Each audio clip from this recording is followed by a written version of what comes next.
A poor girl paid the bus fare for a billionaire with her last 2 coins. What he did next surprised everyone. But before we begin, leave a comment and let us know, which city are you watching from? Enjoy the story. Ethan Sterling wasn't used to asking for favors. As the CEO of Sterling Luxury Hotels, his life was defined by private jets and tailored suits.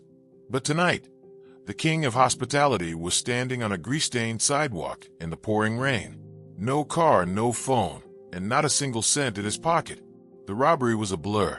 One minute he was behind the wheel of a $200,000 machine, and the next, he was staring at its taillights disappearing into the dark. Taxis splashed him with puddle water and kept driving because, to them, he looked like just another desperate soul. His only choice left was the city bus. Ethan stepped onto the bus with his wet shoes squeaking against the floor. The driver stared at him, cold and impatient, while Ethan reached into his pockets only to find them empty. "Sir, pay or get off," the driver snapped. Ethan felt a burn of humiliation and was about to step back into the rain when a voice stopped him. "I've got him." He turned to see a young girl named Maya. She looked exhausted, her diner uniform faded and worn, as she pulled out 2 coins from her purse. Her last 2 coins. She didn't see a billionaire or a powerful CEO. She just saw a human who was stuck. Little did Maya know, those 2 coins were about to change her life forever. Just an hour ago, Ethan Sterling was the center of the universe. He sat in his glass-walled office, signing deals that could move markets, because back then, his name was a brand and his presence was power. But power is fragile, and it can vanish in a single wrong turn. Driving his custom $200,000 sports car, Ethan decided to take a shortcut through a neighborhood that didn't care about his net worth. The streetlights were flickering and casting long, jagged shadows when suddenly, a dark van cut him off. Before he could even hit the brakes, 3 masked men were already at his window, the cold metal of a gun barrel pressed against the glass. They didn't want an autograph. They wanted everything. In seconds, his phone, his gold watch, and his leather wallet were gone. He was forced out onto the pavement, left watching as his pride and joy roared away into the night. Standing there in the silence, Ethan realized something terrifying. Without his car, his credit cards, or his smartphone, he was invisible. No one knew Ethan Sterling the billionaire. They only saw a man in a ruined suit, shivering in the mud. He was a stranger in his own city. Ethan walked for blocks, his leather loafers soaking up the grime of the city as he searched for a single friendly face. He stopped a man in a crisp suit, the kind of person who usually begged Ethan for a meeting, and said, "Excuse me, I've been robbed. I just need to make one call." His voice still carried a hint of authority, but the man didn't even look up. He just stepped around Ethan like he was a piece of trash blocking the sidewalk. Desperation started to kick in. He tried again with a woman waiting for a cab, but she clutched her purse tighter and hurried away before he could even finish his sentence. To them, he wasn't CEO anymore. He was a threat, a nobody, just another shadow in the dark. Finally, he reached the bus stop, and that's when he saw her. Maya was leaning against the cold metal pole with her shoulders slumped from a long 12-hour shift. Her hair was messy, and there was a faint smell of grease on her apron. But her eyes, they had a strange, quiet spark that didn't belong in a place this gloomy. While everyone else looked at the ground to avoid eye contact, she was the only one who looked at him, really looked at him. In that moment, she didn't see a fallen giant. She only saw a shivering man who needed help. The bus hissed to a stop, its headlights cutting through the heavy rain as Ethan stepped up the metal stairs with a heavy heart. He searched his pockets one last time, hoping for a miracle, a stray bill or even a forgotten coin. But there was nothing. The driver, a man with a face like granite, didn't even blink as he muttered, $2. Without even looking up, Ethan cleared his throat, feeling his pride crumble in front of everyone. I don't have it. I was just robbed," he whispered, but the driver finally looked up with eyes as cold as ice. "No pay, no ride. Move it, buddy. You're blocking the door." Ethan felt the eyes of the other passengers burning into him, some judgmental, some annoyed, and others completely indifferent. He was just about to step back into the dark when a small hand reached forward. Maya stepped up, her face pale from exhaustion, and without saying a single word, she dropped 2 worn coins into the box. The metallic clink echoed through the silent bus. "I've got him," she said softly to the driver, not even waiting for a thank you before she headed toward a seat. Ethan stood there, frozen. He had closed million-dollar deals with a single signature, but he knew right then these 2 coins were about to become the most expensive debt he had ever owed. Ethan walked down the narrow aisle, the bus swaying as it pulled away from the curb. He sat across from Maya, the silence between them heavy with things unsaid. For the first time in a decade, Ethan wasn't looking at a spreadsheet. He was looking at life. He noticed Maya's hands, red and chapped from washing dishes. His gaze shifted to her bag, a cheap fabric one with a frayed strap held together by a single safety pin. Then he saw her shoes. They were worn thin at the soles and stained with the unmistakable grime of a long, exhausting shift. "Thank you," Ethan said, his voice sounding raspy even to himself. "I'll make sure you get that back and more." Maya gave a tired, small smile, clearly not looking for a reward. "Don't worry about it," she replied, tucking a loose strand of hair behind her ear. "Everyone has bad days. I just happened to have 2 extra coins today." Her simplicity hit him harder than any board meeting ever could. Here he was, a man who owned skyscrapers, being saved by someone who clearly had so little.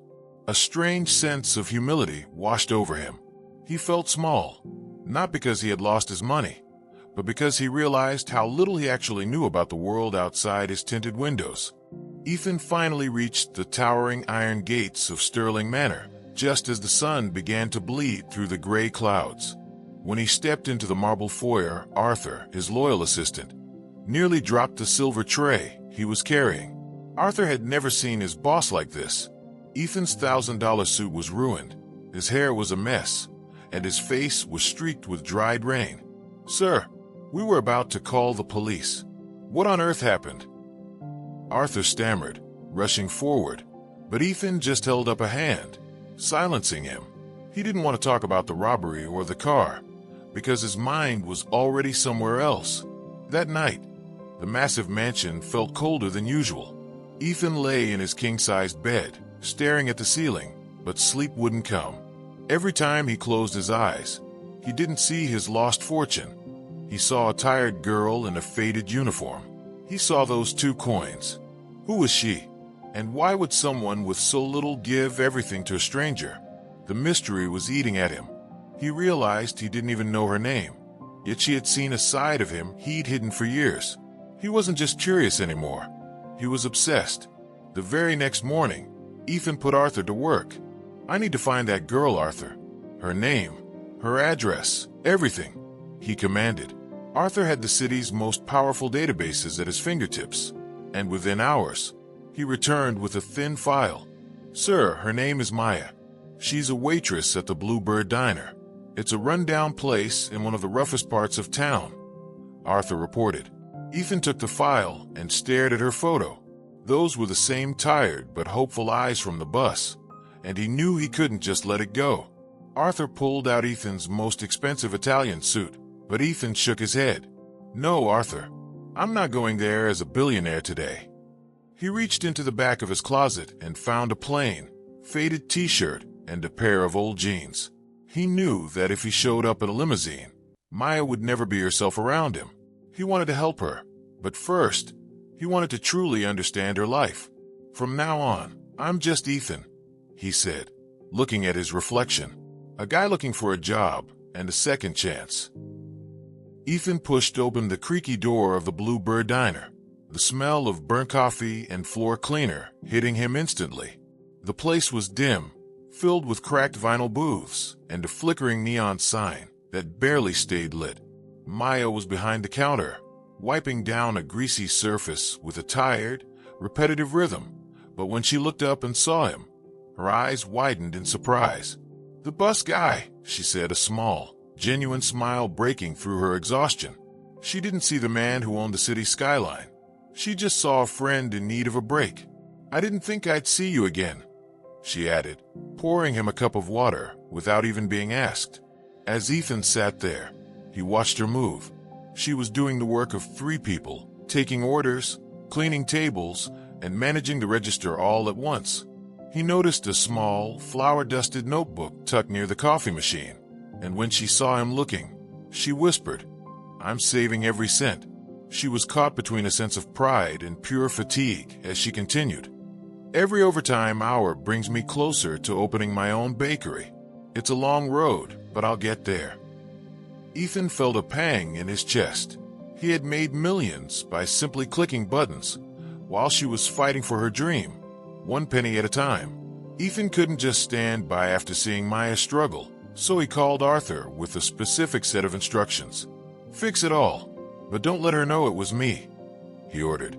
Suddenly, things began to change at the diner. The landlord, who had been threatening Maya with eviction, showed up with a signed receipt. Her rent was paid for an entire year by an anonymous donor. High-quality flour, organic coffee beans, and premium baking supplies started arriving at her doorstep every morning. Maya was overwhelmed, convinced it was a miracle, never suspecting that the unemployed guy sitting at her counter was the one pulling the strings. But the peace didn't last long. Julian, Ethan's ruthless business rival, had his eyes on the block where the diner stood. He wanted to bulldoze the entire street to build a concrete shopping mall, and one afternoon, Julian's men walked into the diner, tossing a legal notice onto the counter. "You've got 2 weeks to pack up," they sneered, and the tension in the room became suffocating. Maya's hands shook as she held the paper, watching her dream crumble before her eyes. Ethan watched from the corner booth, his jaw tightening as he realized he wasn't just a silent observer anymore. He was a man, ready for war. The atmosphere in the diner shifted from hope to horror in a heartbeat. The old TV mounted in the corner buzzed to life with a breaking news alert, and Maya froze, a tray of coffee cups trembling in her hands. There on the screen was a professional headshot of a man in a tuxedo, the missing billionaire, Ethan Sterling. It was the same face she had been sharing sandwiches with for weeks. The same man who claimed he was looking for a job. The betrayal felt like a physical blow to her chest, knocking the air right out of her as the truth finally sank in. When Ethan walked through the door 5 minutes later, he didn't find his friend. He found a woman whose eyes were burning with tears of rage. Maya didn't say hello. She simply pointed at the screen. "Is this a game to you, Ethan?" she whispered, her voice cracking with pain. "Did you enjoy watching me struggle? Was my poverty just a social experiment for your entertainment?" Ethan tried to step forward, his hands reaching out to explain, but she recoiled as if he were a monster. The bridge of trust they had built was gone, replaced by a wall of high-class lies. "Get out," she choked out, her voice barely a whisper. "I don't need a savior who treats my life like a hobby." Ethan didn't retreat to his mansion to hide. Instead, he unleashed the full power of the Sterling Empire, but not for profit. Within 48 hours, Julian's construction permits were tied up in a legal nightmare he couldn't escape. And Ethan didn't just stop the demolition. He bought the entire block and put the deed in Maya's name. He realized that giving her a handout was an insult, but giving her justice, that was the only way to earn back her respect. He wasn't acting like a boss anymore. He was acting like a partner. A week later, the Bluebird Diner had been transformed into Maya's golden crust. On the morning of the grand opening, Julian was forced to stand across the street, watching his plans crumble into dust. Ethan arrived, not in a limousine, but on foot, and he didn't cut the ribbon. He simply handed the scissors to Maya. "This was never my project," he said, standing among the crowd of locals. "It was your hard work. I just made sure no one could steal it from you again." As the first customers poured in, the smell of fresh bread filled the air. Maya looked at Ethan and finally saw the man behind the money, a man who had finally learned the true value of those 2 small coins. Months later, the Golden Crust wasn't just a bakery. It was a symbol of what happens when power meets a pure heart. Ethan Sterling didn't go back to his cold, isolated life in the glass tower. Instead, he became a regular fixture at the diner, often seen trading his tailored suits for a simple apron just to help Maya during the morning rush. Together, they built a legacy that had nothing to do with bank balances and everything to do with community. Ethan finally understood that his millions could buy a building, but they could never buy the kind of loyalty Maya showed him on that rain-soaked bus. Their story became a legend in the city, a reminder that the most valuable currency isn't gold, it's kindness. Maya's dream flourished, not because of a billionaire's check, but because she never lost her spirit, even when she had nothing. As they stood together watching the sunset over the city skyline, Ethan realized the truth. He hadn't saved Maya. She had saved him from a life of empty success. In the end, the man who had everything discovered that he only truly started living the moment he lost it all and found someone who cared enough to give him her last 2 coins. This story reminds us that character is revealed when no one is looking and when you have nothing to gain. Maya gave her last bit of money to a stranger because it was the right thing to do, not because she expected a bakery in return. Now, we want to put you in those shoes and see what kind of heart you have. Imagine you are walking home after a long, exhausting day. You're tired, and your own wallet is feeling a bit light. Suddenly, you spot a crisp $100 bill lying on the sidewalk.